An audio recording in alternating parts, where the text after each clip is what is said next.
you know, you talk about the neighborhood, you talk about, you know, the people, and you can't have a neighborhood without people. Mm-hmm. Why do people feel like they can dump garbage in this neighborhood? Because there's no eyes watching. Loads of tires illegally dumped in Detroit. This shocking sight is a growing problem on Ward near Schaefer and Schoolcraft, right on the city's west side. I believe that this is over here in our area, and we are actually living amongst all of this waste and filth. Charlotte Blackwell is the Neighborhood Association president. She's hoping for an intervention by the city. This eyesore is polluting a community that calls itself Happy Homes. I know, exactly. Well, we're trying to get to the point where we can be happy homes again. You can see this In the suburban area, this would not be. They would always have a wall. Yeah. Or like trees or like something. Yeah, it would be some type of buffer.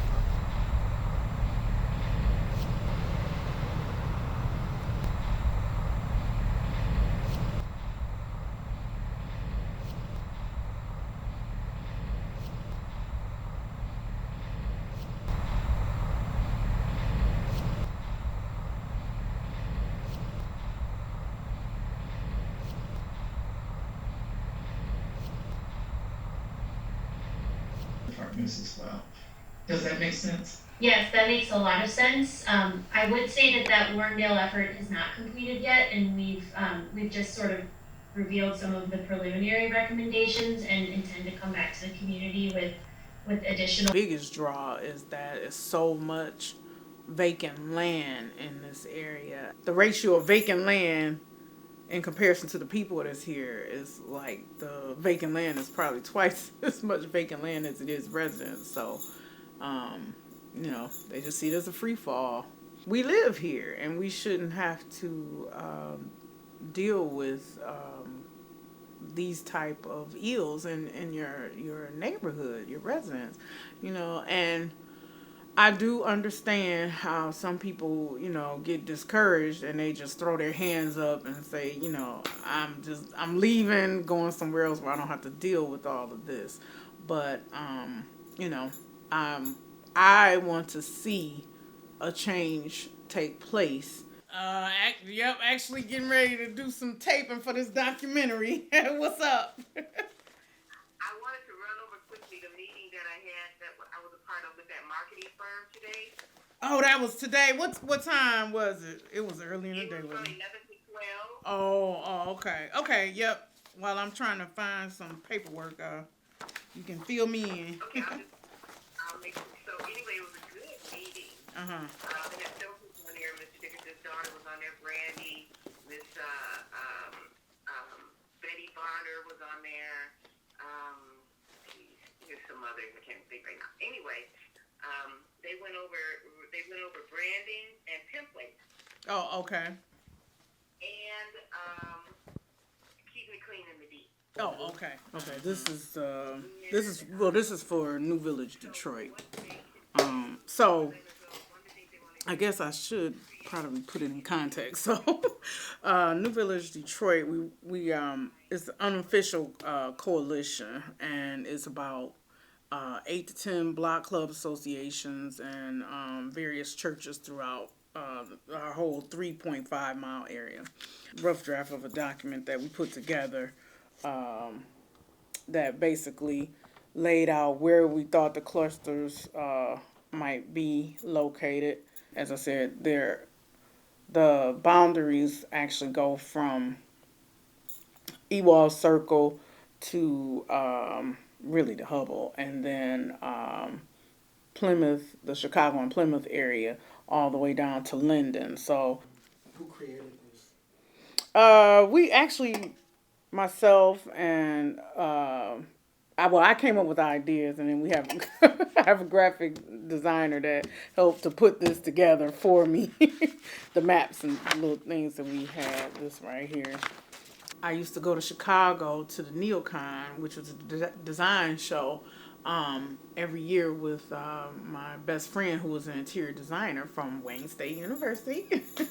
When I went to Chicago, I was inspired because I felt like, I know that at one point Detroit was like Chicago, and I wanted to see Detroit come back.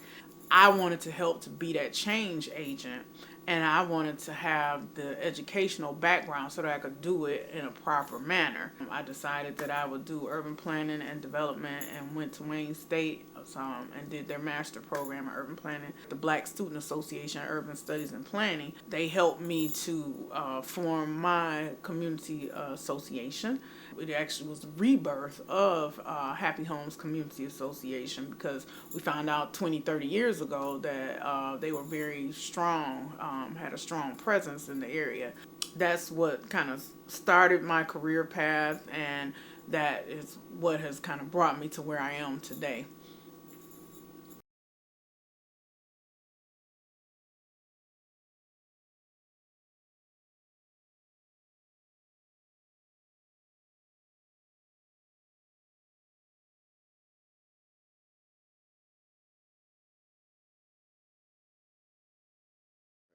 So a little bit about my work is I started as the cable guy many years ago.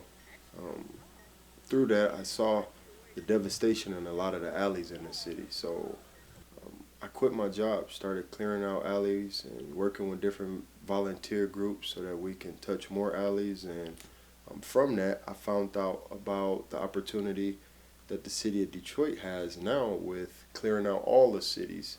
Clearing out all the alleys in the city. They did themselves. They themselves tax themselves so that they can pay to sustain their alleys after the city clean it up. Oh, okay. Right? All right. So in those are the ideal places of going, like, hey, these are other methods that we could use to sustain it, right? I got a call from the department to work with the team with going out surveying the alleys and working with the different community leaders on identifying the alleys that they wanted in their communities cleaned. And of course, I'm connected with Charlotte, who asked us to come over and check out the alleyways in the Happy Homes community.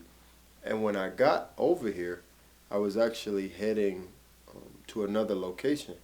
And when I looked over to the right on Intervale Street, I only saw a stack of tires, but it was against what was another alley. So I went over there to try to survey it, to try to squeeze that one in as well.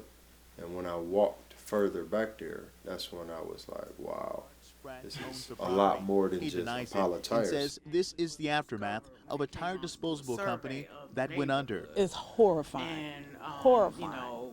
Everybody was horrified. Like, nobody had any idea that all of those tires were in our area. It was like the mega dump site. I don't know exactly what the business was supposed to be, but it actually was a business owner that had this property. When he lost the business, it was just left there. Basically, it just became a dump site. And I would say it probably was almost a half mile of tires. I mean, that's just so unacceptable. That's a breeding ground for mosquitoes and all types of different insects that's dangerous for the residents in the area, not to mention the rodents that I'm sure that is drawn. What, God forbid, if those tires had went up in flames. I mean, it would have brought down probably half of the city. When you go to the suburban areas, you know that they have specific places for their residential and specific places for their commercial. A lot of times you notice that they have industrial parks. The industrial and commercial industries are not mixed in with the residential area. In areas where they are, as I said before, they always have some type of buffer. If there was some type of business that dealt with that magnitude of tires for recycling or whatever they were supposed to be doing, it would have been in its proper place. It would not have been in the middle of a neighborhood, that the city of Roseville, the city of Novi, the city of Belleville, even they would not have stood for people that. around here that wanna dump stuff, throw stuff in the vacant lots, you know, don't want to come and pick it up, clean it up, you know, don't know how to keep it clean. And as far as that go, like, some people do come around here and pick the stuff up. And that's because I'm on the phone all the time. Like, it's a Yeah. dump site over here. As far as that go, we just like the yeah, because no, as far as that go, we just want to have a clean, safe environment around here. told, you have to look at things that you might see at in a different way, and I guess that's the way I see the whole neighborhood.